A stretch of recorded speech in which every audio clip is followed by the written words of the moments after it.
Today we will continue with the fairy tale of Jack and the Beanstalk.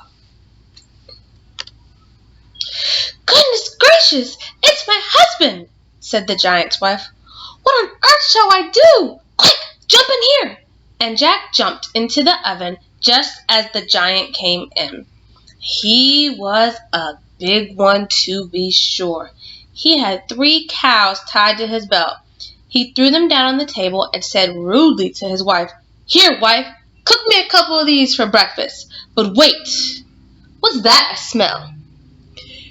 Fee, fi, fo, bum. I smell the blood of an Englishman."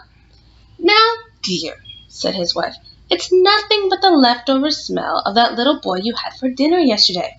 Go along and wash up, and by the time you come back, I'll have breakfast ready."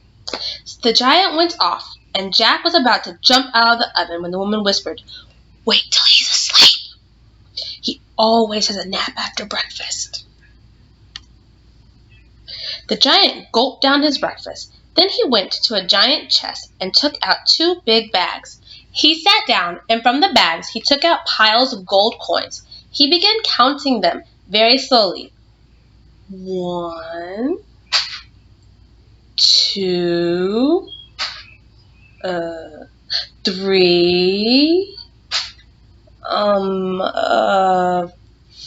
4. Then his head began to nod, and soon he began to snore, so that the whole house shook.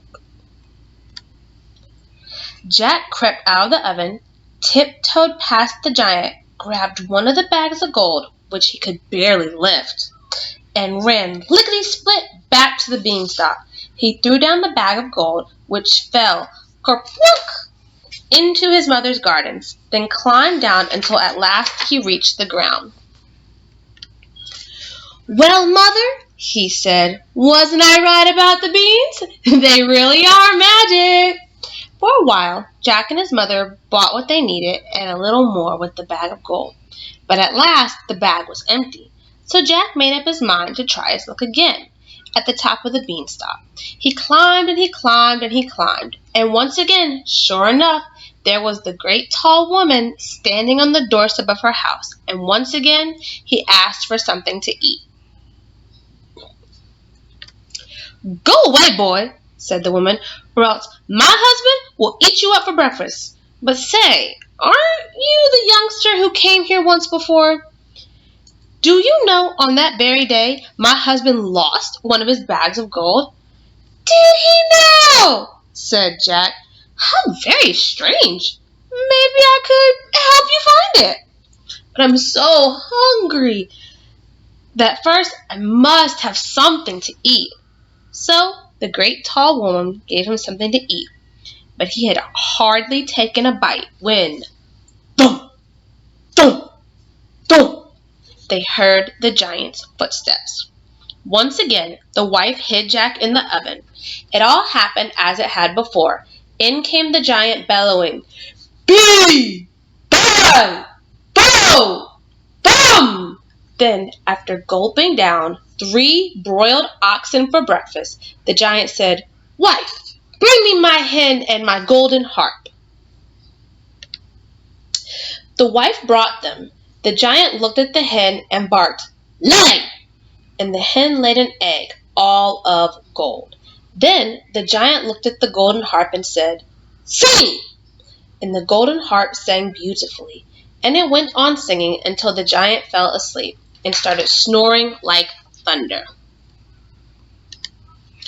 Jack sneaked out of the oven and crept like a mouse on his hands and knees. Then he crawled up to the table, grabbed the hen and golden harp, and dashed toward the door. But the hen began to cluck, and the harp called out, "Master! Master!" The giant woke up just in time to see Jack running away with his treasures. Jack ran as fast as he could, and the giant came bounding after him and would have caught him, only Jack had a head start. When Jack got to the beanstalk, he climbed down as fast as he could. The giant reached the beanstalk and stopped short. He didn't like the idea of climbing down such a ladder, But like it or not, the giant swung himself down onto the beanstalk, which shook with his weight. By this time, Jack had climbed down and reached home. "Mother!" he cried. "Give me an axe and hurry!" His mother came rushing out with an axe in her hand. She ran with Jack to the beanstalk, and then she screamed with fright as she saw the giant making his way down. Jack swung the axe and gave a chop at the beanstalk. The giant felt the beanstalk shake, and he stopped to see what was the matter. Jack gave another chop, and another, and another, and the beanstalk began to topple over. The giant fell down and broke his crown, and the beanstalk came tumbling after. From then on, Jack and his mother had all the money and music they wanted, for the hen gave them golden eggs, and the harp sang them all day long, and they all lived happily ever after. Alright guys, well that is actually the end of our fairy tales book, and I can't wait to start our next domain with you shortly.